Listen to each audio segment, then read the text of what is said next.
नमस्ते दोस्तों। आज हम आपके लिए लाए हैं एक ऐसी कहानी जो भारत के इतिहास का एक गौरवशाली अध्याय है। मुगल साम्राज्य की कहानी। यह कहानी 1526 में बाबर से शुरू होती है और 1857 में बहादुर शाह जफर के साथ एक युग का अंत लेकर आती है। इस साम्राज्य की ताकत सिर्फ तलवार और ताज तक सीमित नहीं थी, बल्कि इसकी पहचान थी स्थापत्य कला, चित्रकला, संगीत और संस्कृति। चलिए शुरू करते हैं समय की इस यात्रा को। सबसे पहले बात करते हैं बाबर की। मध्य एशिया के तिमुरिद वंशज, जिन्होंने इब्राहिम लोदी को हराकर पानीपत की पहली लड़ाई में मुगल साम्राज्य की नींव रखी।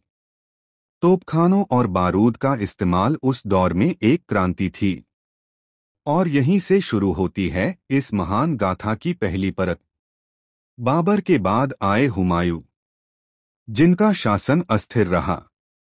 शेरशाह सूरी के हाथों पराजय मिली, लेकिन फिर फारस से लौटकर उन्होंने अपना साम्राज्य पुनः स्थापित किया।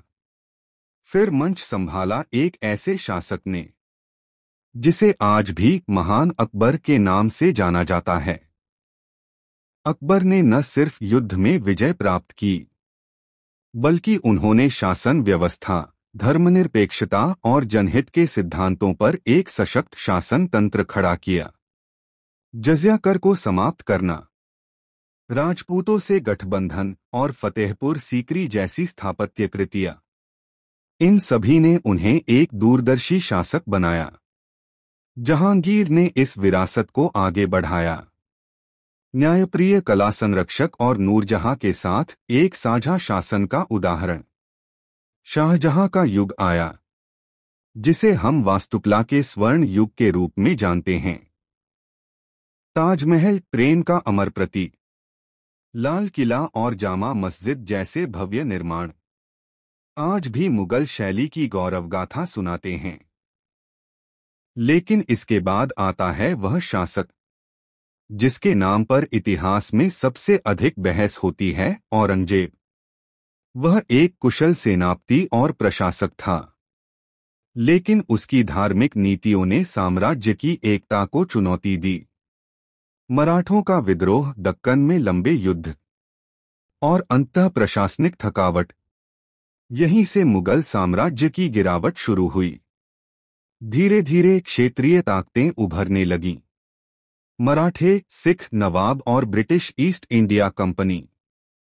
1857 की क्रांति में बहादुर शाह जफर को एक प्रतीक के रूप में सामने लाया गया, लेकिन अंग्रेजों ने इस आखिरी मुगल सम्राट को बर्मा निर्वासित कर दिया और इस तरह समाप्त हुआ एक स्वर्णिम युग।